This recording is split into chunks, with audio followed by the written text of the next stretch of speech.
নরসিংদীর রায়পুরায় পুলিশের অভিযানে একনলা বন্দুক, গুলি ও ককটেল সহ বিপুল পরিমাণ অস্ত্র ও গোলাবারুদ উদ্ধার হয়েছে। নরসিংদীর জেলা প্রতিনিধি সাদ্দাম উদ্দিন রাজের পাঠানো তথ্য ও প্রতিবেদন। রায়পুরা থানায় আয়োজিত এক প্রেস ব্রিফিংয়ে এ তথ্য জানান জেলা অতিরিক্ত পুলিশ সুপার সুজন চন্দ্র সরকার।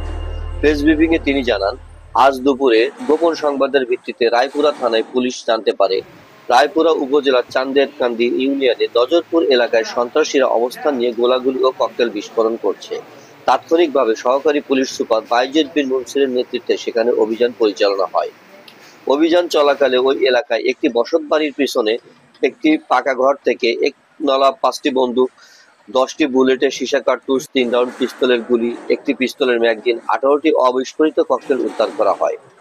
অতিরিক্ত পুলিশ সুপার আরও বলেন, অভিযান পরিচালনার সময় সন্ত্রাসীরা পুলিশের উপস্থিতি টের পেয়ে পালিয়ে যায়, তবে তাদের গ্রেফতারে অভিযান অব্যাহত আছে। আমরা একটা গোপন সংবাদের ভিত্তিতে রায়পুরা থানাধীন চান্দেরকান্দি ইউনিয়নের নজরপুর গ্রামে একটা এই গোলাগুলি হচ্ছে এবং দুই পক্ষ মিলে আধিপত্য বিস্তারের জন্য সংঘর্ষ হচ্ছে। সেই সংবাদ পেয়ে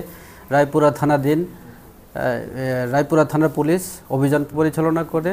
সেই অভিযানের নেতৃত্ব দেয় সহকারী পুলিশ সুপার রায়পুরা সার্কেল এবং সেই অভিযানকালে এই চান্দেরকান্দি ইউনিয়নের নজরপুর গ্রামের আবিদ হাসান রুবেলের বাড়ি থেকে 5টি একনলা বন্দুক, 10 রাউন্ড কার্তুজ এবং 3 রাউন্ড গুলি সহ একটি ম্যাগাজিন উদ্ধার করে।